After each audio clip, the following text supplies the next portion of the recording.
before Whipple, before horsepower, before a dream build with this beautiful F-150, is this a fire hazard? Let's find out.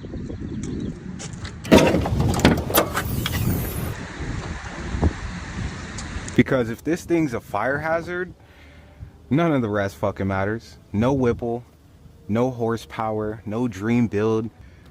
Battery terminals,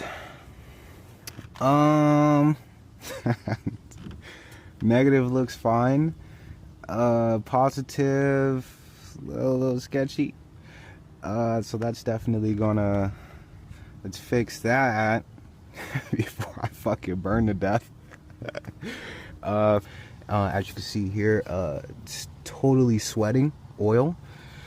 It's been doing this for months. You know, this right here, it's like it's profusely sweating here.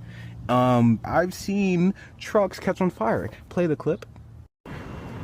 That's the very thing I don't want my F-150 doing. Look at that.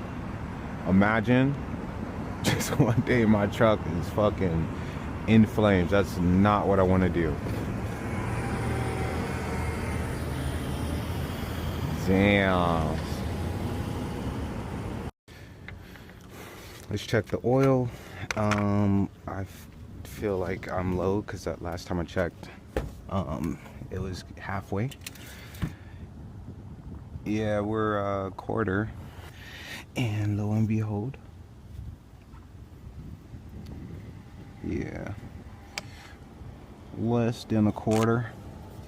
This looks like a good air filter here. Let's start fucking making this a awesome truck, a clean from top to bottom performance dream build, right? Let's check under the truck. Let's do this. Let's go. It's a little bit wet from the oil. It's not the transmission or transmission fluid. Oh, the cats are trash. So I got a few things to maintenance on, right? But once I get those things handled in tits, it's going to get dangerous in the way that we like, and I can't wait.